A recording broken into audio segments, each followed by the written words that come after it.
Manufactured విట్నెస్లు. అంటే ఒక నేరంతో ఒక మనిషికి సంబంధం ఉండదు, కానీ ఏకంగా వీళ్ళకి సంబంధించిన ఒక వ్యక్తిని క్రియేట్ చేస్తున్నారు. ఆయన చేత ఆయనను అప్రూవర్ అంటున్నారు, ఆయన చేత ఇష్టం వచ్చిన మాటలు మాట్లాడిస్తున్నారు, ఒక ఎవిడెన్స్ మ్యానుఫ్యాక్చర్డ్ ఎవిడెన్స్ క్రియేట్ చేయిస్తున్నారు. ఆ మనిషితో ఈ మనిషి పేరు చెప్పిస్తున్నారు, ఈ మనిషిని ఇలా అరెస్ట్ చేస్తూ ఉన్నారు. ఇంతవరకు ఎప్పుడు హిస్టరీలో ఇటువంటి కార్యక్రమాలు ఎప్పుడు జరగల. ఒక తప్పుడు సాంప్రదాయానికి పెద్ద మనిషి చంద్రబాబు నాయుడు గారు ఈరోజు బీజం వేస్తూ ఉన్నాడు. ప్రతి నియోజకవర్గంలో కూడా పాత కేసులు ఏమేమి ఉన్నాయని చెప్పి తవ్వుతున్నారు.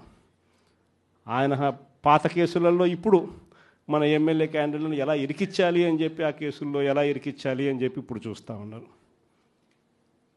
ఏ తప్పు జరగకపోయినా కూడా యాక్టివ్గా ఎవడైనా కార్పొరేటర్ ఉన్నా, ఎవడైనా ఎంపీటీసీ ఉన్నా, ఎవడైనా జెడ్పీటీసీ ఉన్నా, లేకపోతే ఎవరైనా లీడర్ ఉన్నా సరే విజిలెన్స్లో ఎలా ఇరికించాలా, తప్పుడు కేసు ఎలా పెట్టించాలా అనే సంస్కృతితోనే ఈరోజు పాలన సాగుతూ ఉంది.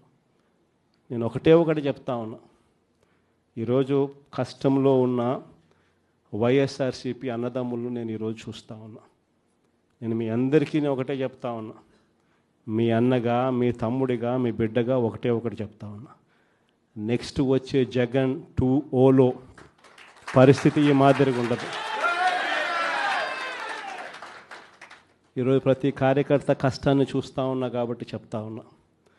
ఇంతకుముందు మన హయాంలో మనం వచ్చే టయానికే కోవిడ్ మహమ్మారి మధ్యలో 2019 జూన్లో మనం ప్రమాణ స్వీకారం చేశాం. ఆ తర్వాత ఆ మార్చిలోనే ముగియక మునిపే, ఒక సంవత్సరం కూడా సరిగ్గా ముగియక మునిపే 2020 మార్చి వచ్చేసరికి వెంటనే కోవిడ్ వచ్చింది. ఆ తర్వాత 2 సంవత్సరాలు కోవిడ్తో మనం యుద్ధం చేయాల్సిన పరిస్థితుల మధ్య మన పాలన సాగింది. బహుశా కార్యకర్తలకు అనుకున్న మేరకు బహుశా నేను చేయలేకపోయి ఉండొచ్చు, కానీ ఇవాళ ఒకటే చెప్తా ఉన్నా, ఈరోజు ఈ కష్టాన్ని చూసిన వ్యక్తిగా చెప్తా ఉన్నా, రేపొద్దున ఇలా ఉండదు.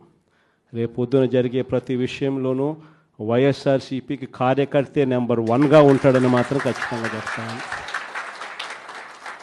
ప్రతి కార్యకర్తకు నేను ఒకటే చెప్తా ఉన్నా, ఎవడెవడైతే మీకు అన్యాయం చేశాడో పర్వాలా, అన్యాయం చేయండి, చేయించుకుంటాం, టైం మీది, కానియండి, కొట్టండి అని చెప్పండి.